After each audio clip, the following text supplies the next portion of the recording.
Is the news at 10, live from Channels Television. Reported tonight. Hello and welcome. Tonight, First Consultant Hospital is back as Lagos government considers toughening the public health laws to allow medical practitioners restrict patients who pose health threats to others. President Goodluck Jonathan and northern leaders evaluate the security situation in the northeast, also discuss the increasing number of refugees. Federal government announces bailout for electricity generation companies to the tune of 213 billion naira for settlement of legacy debts. And Scotland votes to stay in the United Kingdom, reject independence. And on business news tonight, Nigeria's Monetary Policy Committee leaves benchmark interest rates unchanged for a record 19th time. On sports news, Sepp Blatter rates FIFA's Ethics Committee as the most consistent body in international sports.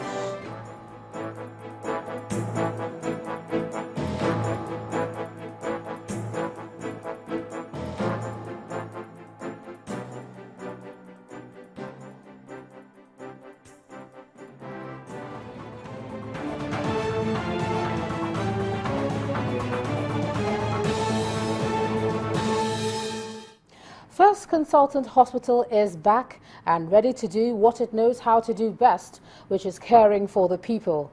Now, this was reaffirmed today by the Chief Medical Director of the hospital, Mr. Benjamin Ohere. The Lagos State Governor, Babatunde Fashola, who visited the hospital today, encouraged the management and staff, saying that the public health law will be strengthened to give hospitals authority to restrict any patient who constitutes a threat to public health and safety. Our health correspondent Yomi Otaigbe reports. The history of the First Consultant Hospital, which began operation 32 years ago, will not be complete without a reference to the role it played in nipping in the bud a potential public health crisis that would have been created by the importation of the Ebola virus into Nigeria by the late Liberian-American Patrick Sawyer. Although Nigeria has no case of the Ebola virus disease, the visit of Governor Fashola further gives confidence to all that the hospital can take patients again. He also brought some words of encouragement to the management and staff of the hospital. One of the ways first that we can guess about assisting you is to help first replace all of the equipment that we have had to do away with during the decontamination process. I think that's the first thing.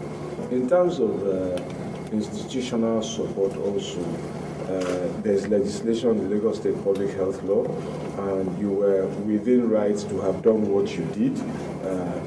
We are already considering further amendments to that law, and when the executive bill does go to Parliament in a couple of weeks, I expect, because I've asked them to list it for consideration, see what we can tweak there to strengthen capacity going forward. I hope that you will participate at some point during the public hearings that will go in Parliament. Despite being in a state of mourning after losing 4 of their colleagues out of the 7 EVD deaths in Nigeria, health workers at First Consultant Hospital, some of whom survived the disease, say they will not be deterred from the path they have chosen. Medicine is service to humanity, you know. You fall, you rise up, and you get back to what you are called to do. And that's how it is. You must do what you have to do. First Consultant is back. It is back. We followed the World Health Organization standards in closing down the hospital, and we followed the World Health Organization standards in reopening the hospital. In fact, the World Health Organization had to give us a document, had to give Lagos State a document stating that we are fully decontaminated. The contamination process took place 3 times. and that they're satisfied with the institution. For those who may still harbor fear in their minds as to how safe the hospital is, hear the governor. People who still choose to fear what they don't know, there's not a lot we can do but to continue to encourage them. But some people have taken the first step forward. Now, if doctors, medical health workers who did not need to be here, who left the comfort of their own countries and their own homes, came here to help us, what stronger sign can we give of our appreciation to what they have done than to get up and make them proud that they haven't acted in vain? These were some of the reasons why I came here. It's a new beginning for First Consultant, one that the management of the hospital hopes will be supported by all. Yomi Otaigbe reporting for Channels Television News. And there's more comforting news on the management of the numbers, as the number of people under surveillance in Rivers State has dropped drastically to 253. With the government's declaration that the country is Ebola-free and the reduction of the numbers, resumption dates of primary and secondary schools across the states are being reviewed and determined. But vigilance continues to be the name of the game as awareness campaigns, especially in schools, continues. Our correspondent Mary Alale Yusuf reports. Days of waiting on the Ebola virus disease in Lagos are over, and attention is now shifting to Rivers State, where the numbers of contacts are down to 253. Schools in Rivers State. In his regular chat with the media, the Rivers State Commissioner for Health, Dr. Samson Parker, sets the resumption date for schools at October the 6th. Primary and secondary schools can resume on the 6th of October. I'm aware of the concerns during this period. We will meet with NUT and address those concerns. Earlier, and also in Rivers State, the president of the National Association of Resident Doctors asked the government to make sure schools are safe enough for pupils and students to return. On reopening of schools, we urge all stakeholders to take a balanced approach that is based on scientific reasons rather than unnecessary combativeness. The government should, however, ensure that schools are safe enough for students and pupils to resume. With the resumption date of schools announced by the federal government just days away, proprietors and administrators of private and public schools in Ondo State are receiving training in EVD awareness and instruction material from the state government. Authorities are also making equipment such as infrared thermometers, hand sanitizers, and detergent available to the delight of the NUT chairman in the state. What we are seeing today clearly shows that Ondo State has prepared for disruption. Nothing will stop disruption on Monday. Because the gadgets are already on ground, it will be distributed to every school, both public and private. And at a business meeting for women in Lagos, WIMBIZ, a captain of industry, Aliko Dangote, gives an idea of the impact the Ebola disease has had on business. Well, Ebola is actually affecting some section of the economy, especially hotels, entertainments, even a lot of businesses, because in our own area we have quite a lot of engineers who are supposed to come, commission plants and co. Some of them are not coming because of Ebola. He is, however, optimistic that the situation is temporary and commends the federal and state governments for their Ebola response strategy. The countdown for this episode of EVD to end is on, and if the situation of no new case is sustained, our wait for Rivers State and by extension the entire country would end on the 12th of October. Mary Alale Yusuf, Channels Television News. In the meantime, the Ogun State government has announced Wednesday, October the 8th, as the resumption dates for public and private primary and secondary schools across the state.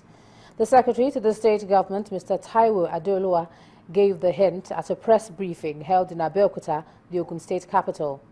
The state government says it's putting in place a dedicated team to go around the schools to ensure basic preventive measures are in place at both the public and private schools before resumption.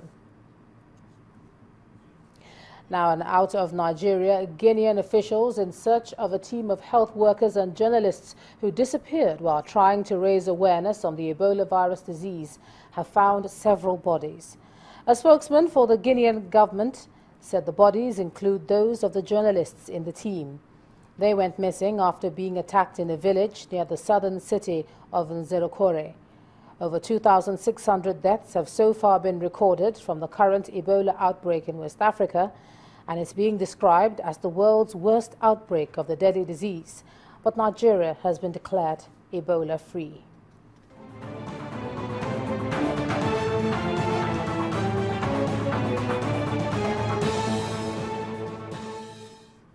New figures have emerged from the number of victims involved in the collapsed building belonging to the Synagogue Church of All Nations.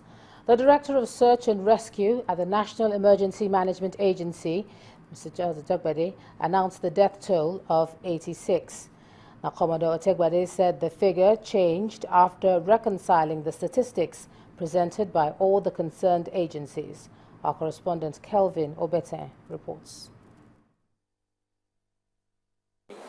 With a straight crack, it just went right through, and I saw it, and my spirit told me this wasn't normal. Temitayo Taiwo, one of the survivors of the collapsed 6-story building, narrating his story, but 86 others are not that lucky. Perhaps one of the tragedies that will go down memory lane is the collapse of the 6-story guest house of the Synagogue Church. After over 24 hours of the close of rescue operations, visitors still throng the church premises. Behind me is one of the entrances to the church auditorium and other offices within the premises. We've been hanging around here for up to 6 hours. Dignitaries and government officials have been going in here, having closed-door meetings, and then coming out without talking to the media yet.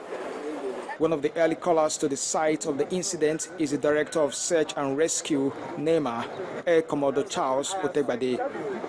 He has come to commiserate with the church, but he also discloses further findings from the operation. We had stakeholders from different agencies. LASEMA, we were here, our guys were here. You know, it was afterwards when there were, how do you say now, you cross-check the figures that everyone has, and then we found that, okay, actually the figure that we closed with was 86. The majority of the people that have passed on are most likely to be South Africans. I'm stressing that word, most likely to be South Africans, just on the basis of what I've told you, that it is the wing that houses them. There is need for us to carry out forensic investigation to be able to determine who are the victims. The Minister of State for Defense also met with the founder of the church to offer condolences before attending to questions from journalists. He says investigations are being spearheaded by the police. The incident is definitely under the jurisdiction of the police, and the police is the federal, belongs to the federal government of Nigeria. So, and we have one country.